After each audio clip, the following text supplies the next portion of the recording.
हरियाणा में भूजल की कमी वाले इलाकों में वो किसान भी धान की खेती नहीं कर पाएंगे जिनके पास 50 हॉर्स पावर का ट्यूबवेल कनेक्शन है। सरकार ऐसे किसानों की सूची तैयार कर रही है ताकि धान की खेती छोड़कर दूसरी फसल लगाने पर इन किसानों को प्रति एकड़ 7,000 रुपए की मदद दी जा सके।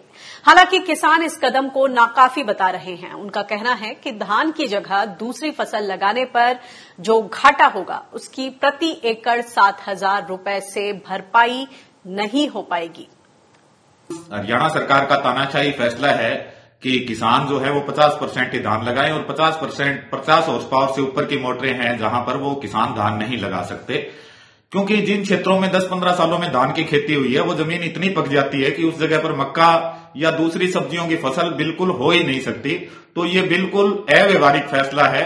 इसके ऊपर यदि सरकार वास्तव में जल संरक्षण करना चाहती थी तो सरकार जो है वो धान की सीधी बिजाई को बढ़ावा देती, उसके लिए किसानों को कुछ राशि देती, प्रोत्साहन राशि देती। सरकार हरियाणा में लाख जतन कर रही है कि किस तरह से पानी का संरक्षण हो और इसीलिए कहा गया है कि जो 50 हॉर्स पावर वाली मोटर्स हैं जिनके पास, वो धान की बुआई नहीं करेंगे।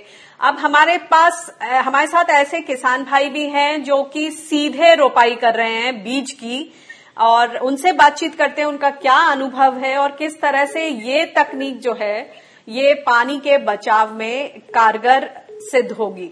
हमारे साथ रविंद्र काजल जी हैं। रविंद्र जी, ये बताएं आपका अनुभव कैसा रहा? आपने सीधे सीड टेक्नोलॉजी, आपने सीड ड्रिलिंग की, किस तरह का अनुभव? ये ठीक रहा मैम। इसमें तो मजदूरी का खर्चा बचेगा, दूसरा ट्रैक्टर से सब जो खेत तैयार करते हैं हल्ले में पानी देकर, एक उसका खर्चा भी बचेगा और इसमें पानी की 60% बचत आप लगा के चलो। इसके अलावा इसमें आपने बताया कि बीमारी भी कम होती है।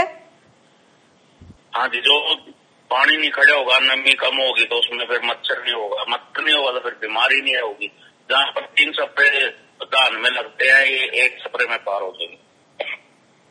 तो ये बताएं कि जो किसान भाई आपको देख रहे हैं इसमें दिक्कतें भी कुछ आती हैं क्या, कि ये कितनी ज्यादा आसान है उस तकनीक के मुकाबले जहां लोग धान का पौध होता है और फिर उसको पानी में लगाते हैं?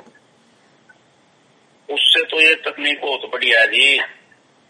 एक तो इससे आपके समय की बचत, पानी की बचत, पैसे की बचत, लेबर की बचत, और हाँ जी लेबर की, डीजल की बचत जी।